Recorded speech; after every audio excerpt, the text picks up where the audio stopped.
Здравствуйте, дорогие ученики! Начинаем урок русского языка и литературы в 5 классе. Для того, чтобы определить тему урока, давайте с вами ответим на ребус. Посмотрите внимательно, какие слова должны получиться. Подумали? Хорошо. Трико, юбочка, каблук, шарф. В итоге получается слово «одежда». Значит, сегодняшняя тема у нас связана с одеждой. Для чего служит одежда? Также обратите внимание на эпиграф урока. В человеке должно быть все прекрасно. И лицо, и одежда, и душа, и мысли. Это слова Антона Павловича Чехова. То есть в человеке все должно быть красиво, в том числе и одежда. Вот некоторые цели. Вы должны понимать общее содержание сообщения, представлять информацию в виде рисунков, использовать существительные, прилагательные, глаголы, правильно согласовывать по роду, числу и падежу. Давайте вспомним, что же такое глагол. Сначала обратимся к словарю. Термин «глагол» восходит к старославянскому слову «глаголить», то есть, что по-русски значит «говорить». Глагол – это самостоятельная часть речи, которая обозначает действие или состояние предмета и отвечает на вопросы «что делать?», «что сделать?», «что будем делать?». Глаголы бывают настоящего, будущего, прошедшего времени. Делятся на совершенные и несовершенные виды. Бывают переходные и непереходные, возвратные и невозвратные. Теперь для закрепления темы выполняем упражнение номер 399. Вы должны вставить правильные по смыслу глаголы, согласовать их. Итак, проверяем. Поезд что делает? Прибывает. Автобус что делает? Едет. Часы что делают? Тикают. Теплоход что делает? Приплывает. Жук что делает? Летает. Конь что делает? Скачет. Правильно. Очень хорошо. А теперь интересное об одежде. Я вам подобрала информацию об обуви. Послушайте внимательно. А также обратите внимание на дескрипторы. Вы должны определить тему, найти глаголы, определить ключевые слова текста. Самым известным производителем резиновых шлепанцев был завод «Полимер» в городе Сланцы Ленинградской области. Многие покупатели думали, что выдавленное на подошвах слово «сланцы» – это название обуви.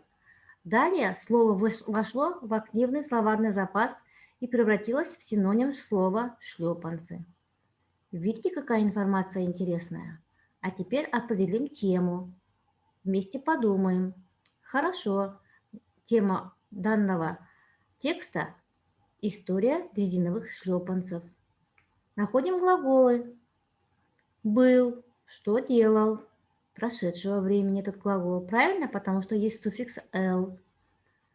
Думали, что делали, тоже прошедшего времени, но множественного числа. Вошло, что сделала, прошедшее время среднего рода. Превратилось, тоже прошедшего времени и среднего рода. А теперь определим ключевые слова. Производителем, полимер, сланцы, активный словарный запас. Молодцы! Вот изображение знакомых нам шлепанцев. Видите? Выдавленное слово. Сланцы – это название города, а покупатели подумали, что так называется данная обувь. А теперь у нас в словарном запасе слово шлепки и сланцы одно и то же, то есть это синонимы. А теперь упражнение 401. Посмотрите в учебниках. Надо списать, указать глаголы и определить их лицо и число. Трава зеленеет. Для проверки ставим местоимение «она». Это третье лицо единственного числа. Небо темнеет, то есть оно темнеет. Это третье лицо тоже единственного числа. Тучи чернеют, они чернеют. Это глагол третьего лица множественного числа. Очень хорошо. Теперь поиграем в игру «Верно или неверно?». Глагол отвечает на вопросы «кто», «что», «неверно», потому что это вопросы имени существительного. У глагола есть три времени. Верно, настоящее, будущее, прошедшее. Думал – настоящее время. Неверно, потому что есть суффикс «л» – это прошедшее время. Глагол обозначает действие предмета. Верно. Существительное обозначает действие. Это неверно, потому что существительное обозначает предмет. Запишите домашнюю работу, упражнение 404. Нужно составить синквейн к слову «одежда». Данным заданием вы закрепите свои знания по частям речи, а именно по существительному, прилагательному, глаголу. Что же мы с вами сегодня узнали на уроке? Для чего же служит одежда? Одежда нас защищает от холода, от жары, от дождя. Также одежда нас украшает, одежда нас одевает, одежда определяет наш статус, ученики ли мы или представители какой-либо другой профессии. То есть с помощью глаголов мы определили функции одежды. Очень хорошо. Спасибо вам за внимание. Успехов вам в ваших начинаниях.